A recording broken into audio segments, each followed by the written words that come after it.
that day. A lot of wind today. It hasn't been quite at that level, but we've seen some gusts up at 35 miles per hour this afternoon, even a few stronger. And we've seen a lot of clouds today, too, and blocking the sunshine is not good when you want a warmer temperature. That is exactly what's happened today. Those clouds have kept us in the 40s all afternoon. The good news at night, though, is when you have a cloudy sky, it's like a blanket on you. It'll also keep you from being as cold as you would otherwise be.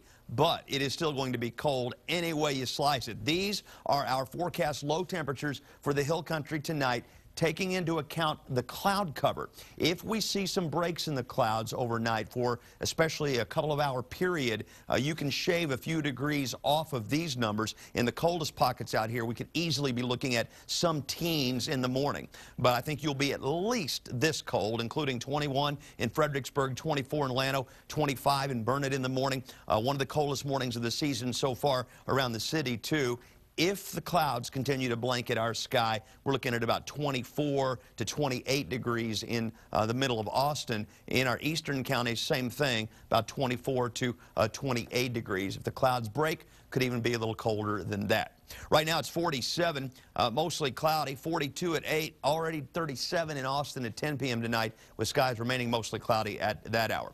These are current readings in the low to mid 40s out here in the hill country, but it feels like it's in the 30s right now. In fact, at times the wind chill factor is hovering just above freezing. Mid 40s current temperatures all across our metro counties, and in our eastern counties, same thing, about 43 to 46 degrees on average. In Austin right now, it's mostly cloudy and 47 with an 8-degree dew point. A dew point is a measurement of moisture in the air, and single digits mean it's very dry. 20% is the relative humidity right now. Winds are coming down finally. They're 8 to 14 miles per hour on average, and they will continue to diminish as we go through the night. That's a good thing. There'll be less of a wind chill factor, but it will still be cold. Okay, here's the other bit of bad news. I hate to even show this to you because it's really ugly. The worst cedar count today that we have seen this entire season, 9,555 grains per cubic meter of air. That is a very high concentration. We warned you last night that with all this wind, it was likely going to shake a lot of cedar loose, and that did happen. 40s, it's cold across most of the state. Some 50s along the coast, but that's pretty chilly for them. These are the clouds that have been moving across the sky today. There's a wave of low pressure coming out of the Rockies. Not going to bring us any rain, but it is clouding up the sky. That's going to not last very long. Here are the clouds in the morning. We're still seeing it, but by afternoon, clouds are thinning out to the east. The good news is the winds turn back to the southwest tomorrow, and that will begin a warming trend. Tomorrow afternoon, it's still going to be cool, but with a little afternoon sun, we should rebound into the mid-50s.